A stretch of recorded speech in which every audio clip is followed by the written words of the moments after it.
ஐயா ஐயா நீங்கள் வந்து நீங்கள் 2வது திருமணம் பண்ணிக்கிறது ஒன்றும் பிரச்சனை இல்லைங்க ஐயா, அதை நம்ம சமூகத்திலே பார்த்து பண்ணியிருந்தீங்கன்னா பிரச்சனை இல்லைங்க. அவங்க மாட்டு சமூகம், அவங்க வந்து விஸ்வகர்ம சமூகத்தை சார்ந்தவங்க. ஓகே, ஆசாரின்னு சொல்லுவாங்கல்ல. ஓ, ஆனால் இத்தனை ஆண்டு காலமாக அதை மறைச்சி வச்சு இன்னைக்கு இவ்வளோ. அப்போ சொல்லுங்கள் பிரபா, இப்போது நம்ம வந்து பின்பற்றக்கூடிய சாமிகளும் அப்படி தான் இருக்குது, நம்ம யாரை பின்பற்றணுமோ அவங்க தான், தலைவர்களும் அப்படி தான் இருக்காங்க.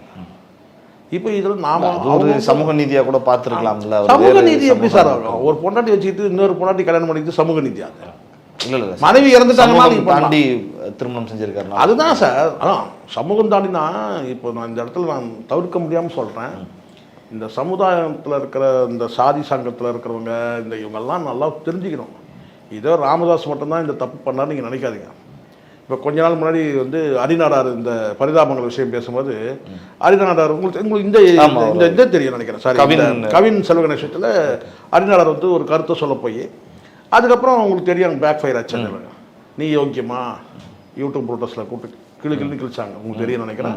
ஏன் இவன் முக்தாரோட பேசினான் தெரியும், கரெக்டு தானே கேள்வி.